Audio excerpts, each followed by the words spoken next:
क्या आपने कभी गौर किया है, जब हमें कोई नई चीज़ मिलती है, जैसे नई गाड़ी, नया फ़ोन, नया घर, तो हम बहुत खुश हो जाते हैं। लेकिन कुछ दिनों बाद वही खुशी फीकी पड़ जाती है। क्यों? क्योंकि असली सुख बाहर नहीं, हमारे भीतर है। अर्जुन कहता है, हे माधव, अगर सुख धन, वस्त्र और आराम में नहीं है, तो फिर सुख कहाँ है? मनुष्य इन्हीं सब चीज़ों के लिए ही तो जीवन भर मेहनत करता है। श्री कृष्ण मुस्कुराते हैं और कहते हैं, अर्जुन, बाहरी सुख और भौतिक चीज़ें क्षणिक हैं। वे आते हैं और चले जाते हैं। उन पर आधारित खुशी हमेशा अस्थिर रहती है, क्योंकि वे समय के साथ नष्ट हो जाते हैं।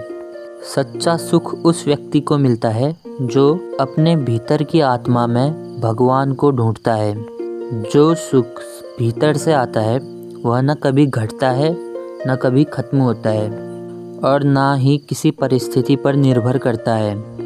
अर्जुन समझ जाता है कि बाहरी सुख तो लहर की तरह है, जो आते जाते रहते हैं, लेकिन भीतर की शांति सागर की तरह है, गहरी और अचल।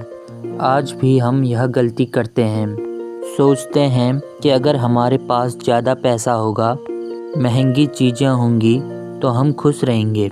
लेकिन सच्चाई यह है कि कुछ समय बाद यह सब सामान्य लगने लगता है और हम फिर किसी नई चीज़ के पीछे भागने लगते हैं। अगर हम भीतर की शांति और संतोष पर ध्यान दें, जैसे कि ध्यान और प्रार्थना से, अच्छे कर्म करके और कृतज्ञता का भाव रख के, तो हमें वह स्थायी सुख मिलेगा जो कभी खत्म नहीं होगा, क्योंकि वह किसी वस्तु या इंसान पर निर्भर नहीं है, बल्कि हमारे अपने मन के भीतर की स्थिति पर निर्भर है। याद रखो, बाहरी सुख लहर की तरह है और भीतरी सुख शांति की तरह। इसी तरह और भगवद गीता से जुड़े आध्यात्मिक विचारों को जानने के लिए हमें लाइक और सब्सक्राइब करें। धन्यवाद।